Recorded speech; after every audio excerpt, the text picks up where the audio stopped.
ఓం శాంతి 7/10/2024 మధురమైన పిల్లలు, తండ్రి పిల్లలైన మిమ్మల్ని కుంభీపాక నరకం నుండి బయటకు తీయడానికి వచ్చారు.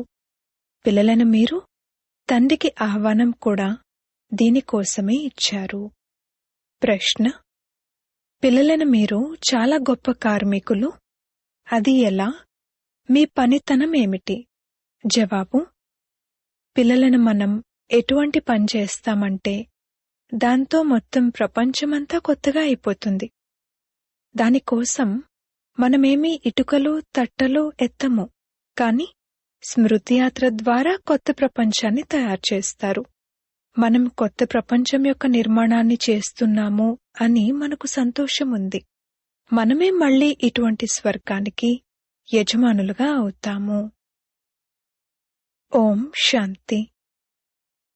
మధురాతి మధురమైన ఆత్మిక పిల్లలకు ఆత్మిక తండ్రి అర్థం చేయిస్తారు. మీరు మీ ఊళ్ల నుండి బయలుదేరేటప్పుడు మేము శివబాబా పాఠశాలకు వెళ్తున్నాము అని బుద్ధిలో ఉంటుంది.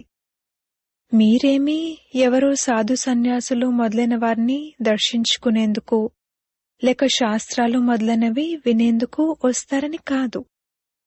మేము శివబాబా వద్దకు వెళ్తున్నాము అని మీకు తెలుసు. ప్రపంచంలోని మనుషులైతే శివుడు పైనుంటారు అని భావిస్తారు. వారు స్మృతి చేసేటప్పుడు కళ్ళు తెరుచుకుని కూర్చోరు. వారు కళ్ళు మూసుకుని ధ్యానంలో కూర్చుంటారు. శివలింగాన్ని చూసి ఉంటారు. వారు శివాలయంలోకి వెళ్ళినా కాని శివుణ్ణి తలుచుకున్నప్పుడు పైకి చూస్తారు, లేక మందిరమే గుర్తుకొస్తుంది. కొందరేమో కళ్ళు మూసుకుని కూర్చుంటారు. దృష్టి ఎక్కడైనా నామరూపాల్లోకి వెళ్ళినట్లయితే మా సాధన ఖండితమైపోతుంది అని భావిస్తారు. మనం కూడా భక్తిలో శివబాబాను తలుచుకునేవారము అని ఇప్పుడు పిల్లలైనా మీకు తెలుసు. కొందరు శ్రీకృష్ణుణ్ణి తలుచుకుంటారు, కొందరు రాముణ్ణి తలుచుకుంటారు, కొందరు తమ గురువును తలుచుకుంటారు. గురువు యొక్క చిన్న లాకెట్ను తయారు చేసుకుని ధరిస్తారు. గీత యొక్క చిన్న లాకెట్ను కూడా తయారు చేసుకుని ధరిస్తారు. భక్తి మార్గంలోనైతే అందరూ ఇలాగే ఉంటారు. ఇంట్లో కూర్చుని కూడా తలుచుకుంటూ ఉంటారు. అలా తలుచుకుంటూ యాత్రలకు కూడా వెళ్తారు. చిత్రాలనైతే ఇంట్లో పెట్టుకునైనా పూజ చెయ్యొచ్చు. కాని ఇది కూడా భక్తిలో ఒక ఆచారంగా ఏర్పడిపోయింది. జన్మ జన్మాంతరాలు యాత్రలకు వెళ్తారు. 4 ధామాల యాత్రలు చేస్తారు. 4 ధామాలు అని ఎందుకంటారు? పడమర, తూర్పు, ఉత్తరం, దక్షిణం నలువైపులా చుట్టి వస్తారు. భక్తి మార్గం ఎప్పుడైతే ప్రారంభమవుతుందో అప్పుడు మొదట ఒక్కరి భక్తినే చేయడం జరుగుతుంది. దానిని అవ్యభిచారి భక్తి అని అంటారు. సతో ప్రధానంగా ఉండేవారు ఇప్పుడైతే ఈ సమయంలో తమో ప్రధానంగా ఉన్నారు. భక్తి కూడా వ్యభిచారిగా ఉంది. అనేకులను తలుచుకుంటూ ఉంటారు.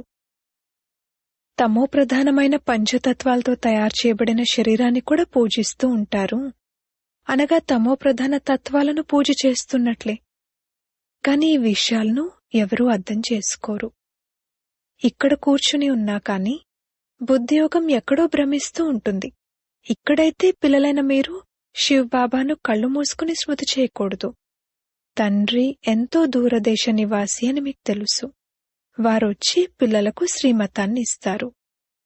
శ్రీమతంపై నడవడం ద్వారానే శ్రేష్ఠ దేవతలుగా అవుతారు. దేవతల రాజధాని అంతా స్థాపన అవుతోంది. మీరిక్కడ కూర్చుని మీ దేవీ దేవతల రాజ్యాన్ని స్థాపన చేస్తారు. అది ఎలా స్థాపన అవుతుంది అనేది ఇంతకుముందు మీకు తెలియదు. ఇప్పుడు మీకు తెలుసు. బాబా మనకు తండ్రి కూడా. వారు టీచర్గా అయి చదివిస్తారు మరియు తమతో పాటు తీసుకువెళ్తారు కూడా. సద్గతినిస్తారు. గురువులు ఎవరికీ సద్గతినివ్వరు.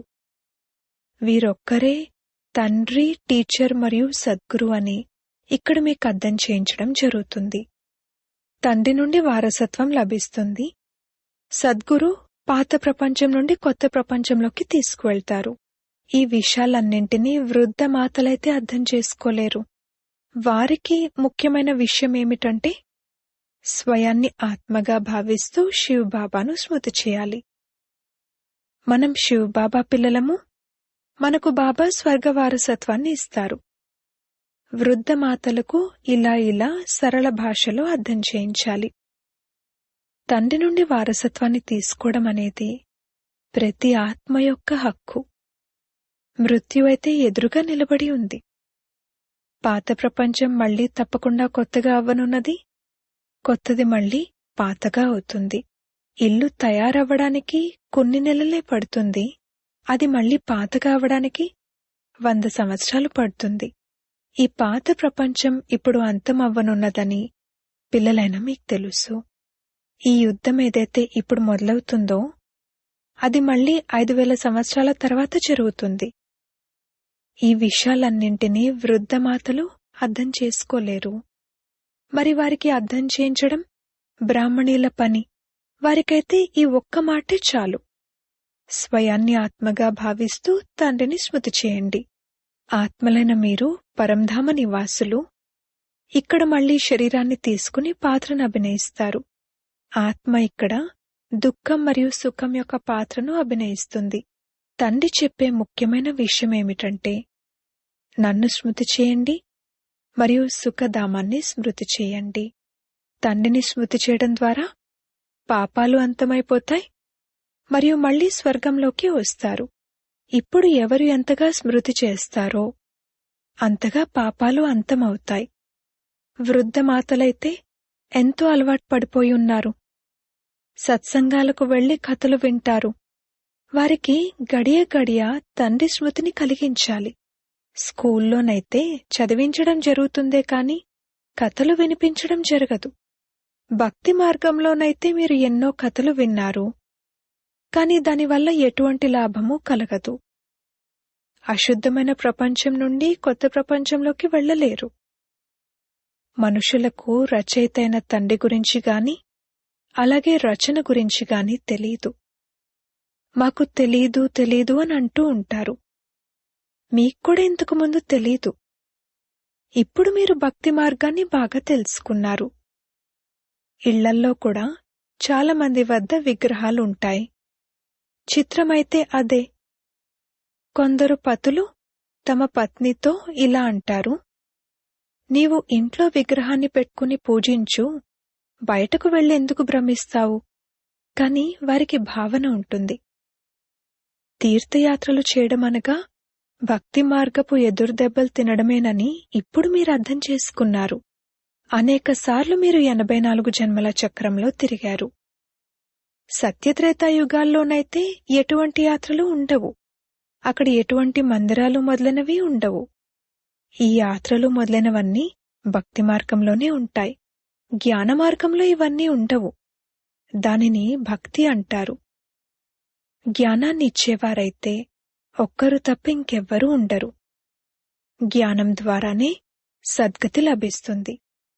సద్గతిదాత ఒక్క తండ్రే. శివబాబానెవరూ శ్రీ అని అనరు. వారికి టైటిల్ యొక్క అవసరం లేదు. కేవలం అలా మహిమ చేస్తారు. వారిని శివబాబానే అంటారు. శివబాబా, మేం పతితులుగా అయిపోయాము, మీరొచ్చి మమ్మల్ని పావనులుగా తయారు చేయండి అని మీరు పిలుస్తారు. భక్తి మార్గపు ఊబిలో గొంతు వరకు చిక్కుకుపోయారు. అలా చిక్కుకుపోయి ఇక ఆర్తనాదాలు చేస్తూ ఉంటారు.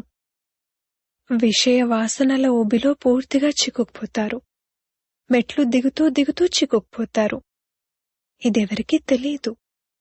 అందుకే తండ్రి మమ్మల్ని బయటకు తీయండి అని అంటారు. బాబాకు కూడా డ్రామానుసారంగా రావాల్సి ఉంటుంది. తండ్రి అంటారు, నేను వీరందరినీ ఊబి నుండి బయటకు తీసేందుకు బంధించబడి ఉన్నాను.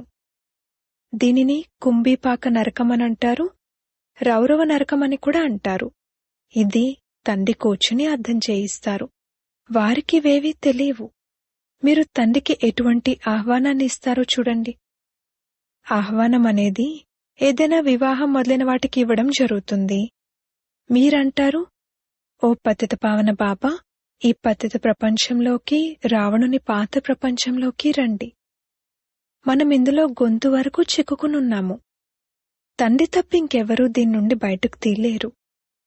దూరదేశ నివాసి అయిన శివ్ బాబా అని కూడా అంటారు.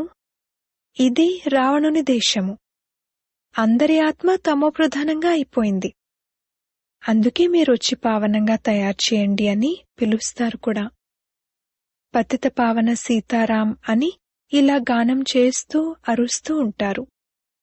అలాగని వారు పవిత్రంగా ఉంటారని కాదు.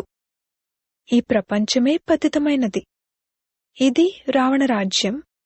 ఇందులో మీరు చిక్కుకుని ఉన్నారు. మళ్ళీ ఈ ఆహ్వానాన్ని ఇచ్చారు. బాబా, మీరొచ్చి మమ్మల్ని ఈ కుంభీపాక నరకం నుండి బయటకు తీయండి అని. కావున తండ్రి వచ్చి ఉన్నారు. వారు మీకు ఎంత వినమ్రులైన సేవకులు. డ్రామాలో పిల్లలైన మీరు అపారమైన దుఃఖాన్ని చూశారు. సమయం గతిస్తూ ఉంటుంది. ఒక్క క్షణం ఇంకొక క్షణంతో కలవదు. ఇప్పుడు తండ్రి మిమ్మల్ని లక్ష్మీనారాయణుల్లా తయారు చేస్తారు. ఆ తర్వాత మీరు అర్ధకల్పం రాజ్యం చేస్తారు. దీనిని స్మృతిలోకి తెచ్చుకోండి. ఇప్పుడు సమయం చాలా కొద్దిగా ఉంది. మృత్యు ప్రారంభమైతే మనుషులు తికమక పడిపోతారు. కొద్ది సమయంలోనే ఏమేమో జరుగుతుంది. కొందరు పెద్ద శబ్దం విని కూడా హార్ట్ ఫెయిల్ అయిపోతారు. ఎలా చనిపోతారంటే ఇక వర్ణించడానికి వీల్లేనట్లుగా ఉంటుంది. చూడండి, ఎంతోమంది వృద్ధ మాతలు వచ్చారు. పాపం వీరేమీ అర్థం చేసుకోలేరు. తీర్థయాత్రలకు వెళ్తారు కదా, అలా ఒకరిని చూసి ఒకరు మేం కూడా వెళ్తాము అని సిద్ధమైపోతారు. ఇప్పుడు మీకు తెలుసు, భక్తి మార్గంలోని తీర్థయాత్రల అర్థమే కిందకు దిగజారడం, తమోప్రధానంగా అవ్వడం. మీకు అన్నింటికన్నా పెద్ద యాత్ర ఏమిటంటే మీరు పతిత ప్రపంచం నుండి పావన ప్రపంచంలోకి వెళ్తారు. కావున ఈ కుమార్తెలకు ఎంతో కొంత శివబాబా స్మృతిని కలిగిస్తూ ఉండండి. శివబాబా పేరు గుర్తుందా? ఎంతో కొంత వింటే స్వర్గంలోకి వస్తారు. ఈ ఫలం తప్పకుండా లభించనున్నది. ఇకపోతే పదవి అయితే చదువుతో లభిస్తుంది. అందులో చాలా తేడా వచ్చేస్తుంది. పదవి ఉన్నతోన్నతమైనది మరియు తక్కువలో తక్కువది కూడా లభిస్తుంది. రాత్రికి పగలకు ఉన్నంత తేడా వస్తుంది. ప్రైమ్ మినిస్టర్ ఎక్కడా, నౌకర్లెక్కడా? రాజధానిలో నంబర్ వారుగా ఉంటారు. స్వర్గంలో కూడా రాజధాని ఉంటుంది. కాని అక్కడ పాపాత్ములు, అశుద్ధమైన వికారులు ఉండరు. అది ఉన్నదే నిర్వికారి ప్రపంచం. మేము ఈ లక్ష్మీనారాయణల వలె తప్పకుండా అవుతాము అని మీరంటారు. మీరు చేతులెత్తడం చూసి ఈ వృద్ధమాతలు మొదలైన వారందరూ కూడా చేతులెత్తేస్తారు. కాని ఏమీ అర్థం చేసుకోరు. ఎంతైనా తండ్రి వద్దకు వచ్చారు కావున స్వర్గంలోకైతే వెళ్తారు. కాని అందరూ అలా అయితే తయారవ్వరు కదా, ప్రజలుగా కూడా తయారవుతారు. తండ్రి అంటారు, నేను పేదల పాలిటి పెన్నిదిని. కావున బాబా పేదలను చూసి సంతోషిస్తారు. ఎంత గొప్ప షావుకార్లు, పదంపతులైనా కాని వారికన్నా వీరు ఉన్నత పదవిని పొందుతారు. 21 జన్మల కొరకు. ఇది కూడా మంచిదే. వృద్ధమాతలు వచ్చినప్పుడు తండ్రికి సంతోషం కలుగుతుంది. ఎంతైనా శ్రీకృష్ణపురిలోకైతే వెళ్తారు కదా. ఇది రావణపురి. ఎవరైతే బాగా చదువుతారో వారు శ్రీకృష్ణుణ్ణి కూడా తమ ఒడిలో ఊపుతారు. ప్రజలైతే లోపలికి రాలేరు కదా. వారైతే ఎప్పుడో ఒకప్పుడు దర్శనం చేసుకుంటారు. ఉదాహరణకు పోప్ కిటికీ నుండి అందరికీ దర్శనమిస్తారు కదా. అప్పుడు వారిని దర్శించుకునేందుకు లక్షలాది మంది వచ్చి పోగవుతారు. కాని వారిని మనమేం దర్శనం చేసుకుంటాము? సదా పావనులైతే ఒక్క తండ్రే. వారొచ్చి మిమ్మల్ని పావనంగా తయారు చేస్తారు. మొత్తం విశ్వమంతటినీ సతోప్రధానంగా తయారు చేస్తారు. అక్కడ ఈ 5 భూతాలు ఉండవు. పంచతత్వాలు కూడా సతోప్రధానంగా అయిపోతాయి. మీకు దాసులుగా అయిపోతాయి. ఏదైనా నష్టం వాటిల్లేలా ఇటువంటి వేడి కూడా ఎప్పుడూ ఉండదు. పంచతత్వాలు కూడా నియమానుసారంగా నడుచుకుంటాయి. అకాల మృత్యువులు ఉండవు. ఇప్పుడు మీరు స్వర్గంలోకి వెళ్తారు కావున నరకం నుండి బుద్ధియోగాన్ని తొలగించుకోవాలి. కొత్తింటిని నిర్మించేటప్పుడు పాతదాని నుండి బుద్ధి తొలగిపోతుంది. బుద్ధి కొత్త ఇంటి వైపుకు వెళ్ళిపోతుంది. అలా ఇది అనంతమైన విషయం. కొత్త ప్రపంచ స్థాపన జరుగుతోంది. పాతది వినాశనం అవ్వనున్నది. మీరు కొత్త ప్రపంచమైన స్వర్గాన్ని తయారు చేస్తారు. మీరు చాలా మంచి కార్మికులు. మీరు మీ కొరకు స్వర్గాన్ని తయారు చేసుకుంటున్నారు. మీరు ఎంత గొప్ప మంచి కార్మికులు. స్మృతి యాత్రతో కొత్త ప్రపంచమైన స్వర్గాన్ని తయారు చేస్తారు. కొద్దిగా స్మృతి చేసినా స్వర్గంలోకి వచ్చేస్తారు. మీరు గుప్త వేషంలో మీ స్వర్గాన్ని తయారు చేసుకుంటున్నారు. మేము ఈ శరీరాన్ని వదిలి వెళ్లి ఇక స్వర్గంలో నివసిస్తాము అని మీకు తెలుసు. కావున ఇటువంటి అనంతమైన తండ్రిని మర్చిపోకూడదు. ఇప్పుడు మీరు స్వర్గంలోకి వెళ్లేందుకు చదువుకుంటున్నారు. మీ రాజధానిని స్థాపించుకునేందుకు పురుషార్థం చేస్తున్నారు. ఈ రావణుని రాజధాని అంతమైపోనున్నది. కావున లోపల ఎంతటి సంతోషముండాలి. మనము ఈ స్వర్గాన్నైతే అనేకసార్లు తయారు చేశాము, రాజ్యం తీసుకున్నాము, మళ్లీ పోగొట్టుకున్నాము. ఇది గుర్తు చేసుకున్నా చాలా మంచిది. మనం స్వర్గాధిపతులుగా ఉండేవారము. తండ్రి మనల్ని ఆ విధంగా తయారు చేశారు. తండ్రిని స్మృతి చేసినట్లయితే మీ పాపాలు భస్మమవుతాయి. ఎంత సహజ రీతిలో మీరు స్వర్గాన్ని స్థాపన చేస్తున్నారు. పాత ప్రపంచ వినాశనం కొరకు ఎన్ని వస్తువులు వెలువడుతూ ఉంటాయి. ప్రకృతి వైపరీత్యాలు, మిసైల్స్ మొదలైన వాటి ద్వారా మొత్తం పాత ప్రపంచమంతా అంతమైపోతుంది. ఇప్పుడు తండ్రి మీకు శ్రేష్ఠ మతాన్ని ఇవ్వడానికి, శ్రేష్ఠ స్వర్గాన్ని స్థాపన చేయడానికి వచ్చారు. అనేకసార్లు మీరు ఈ స్థాపన చేశారు కావున దీనిని బుద్ధిలో గుర్తుంచుకోవాలి. అనేకసార్లు రాజ్యాన్ని తీసుకున్నారు, మళ్లీ పోగొట్టుకున్నారు. ఇది బుద్ధిలో నడుస్తూ ఉండాలి. మరియు ఒకరికొకరు కూడా ఈ విషయాలను వినిపించుకోండి. ప్రాపంచిక విషయాలలో సమయాన్ని వ్యర్థం చేసుకోకూడదు. తండ్రిని స్మృతి చేయండి. స్వదర్శన్ చక్రధారులుగా అవ్వండి. ఇక్కడ పిల్లలు బాగా విని మళ్లీ దీనిని చాలా నెమరు వేయాలి. బాబా ఏం వినిపించారు అని స్మరణ చేయాలి. శివబాబాను మరియు వారసత్వాన్ని అయితే తప్పకుండా స్మృతి చేయాలి. తండ్రి అరచేతిలో స్వర్గాన్ని తీసుకొచ్చారు. పవిత్రంగా కూడా అవ్వాలి. పవిత్రంగా అవ్వకపోతే శిక్షలు అనుభవించాల్సి ఉంటుంది. పదవి కూడా చాలా తక్కువది పొందుతారు.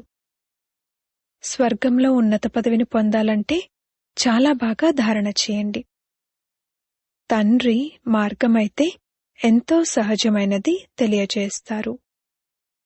అచ్చా, మధురాతి మధురమైన సిక్కిలదే పిల్లలకు మాతాపిత బాప్దాదాల ప్రియ స్మృతులు మరియు గుడ్ మార్నింగ్.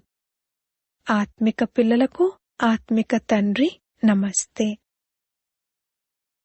ధారణ కొరకు ముఖ్య సారము. మొదటి పాయింట్, తండ్రి ఏదైతే వినిపిస్తారో దానిని బాగా విని మళ్లీ నెమరు వేయాలి. ప్రాపంచిక విషయాలలో మీ సమయాన్ని వృధా చేసుకోకూడదు. రెండవ పాయింట్, తండ్రిని స్మృతి చేసేటప్పుడు కళ్ళు మూసుకుని కూర్చోకూడదు. శ్రీకృష్ణుని రాజధానిలోకి వచ్చేందుకు చదువును బాగా చదవాలి.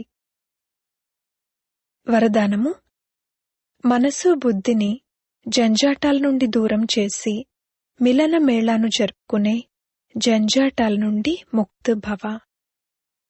కొంతమంది పిల్లలు ఎలా ఆలోచిస్తారంటే, ఈ జంజాటం పూర్తయిందంటే మా అవస్థ లేక సేవ మంచిగా అయిపోతుంది అని. కాని జంజాటాలు పర్వతం లాంటివి. పర్వతం కదలదు. కాని ఎక్కడైతే జంజాటం ఉంటుందో అక్కడి నుండి మీ మనసు బుద్ధిని దూరం చేయండి. లేక ఎగిరే కళతో జంజాటమనే పర్వతం కంటే కూడా పైకి వెళ్ళిపోండి. అప్పుడు పర్వతం కూడా మీకు సహజంగా అనుభవం అవుతుంది. జంజాటాల ప్రపంచంలో జంజాటాలైతే వస్తూనే ఉంటాయి. మీరు ముక్తులుగా ఉన్నట్లయితే మిలన మేళాను జరుపుకోగలరు. స్లోగన్: ఈ అనంతమైన నాటకంలో హీరో పాత్రను పోషించేవారే హీరో పాత్రధారులు. ఓం శాంతి.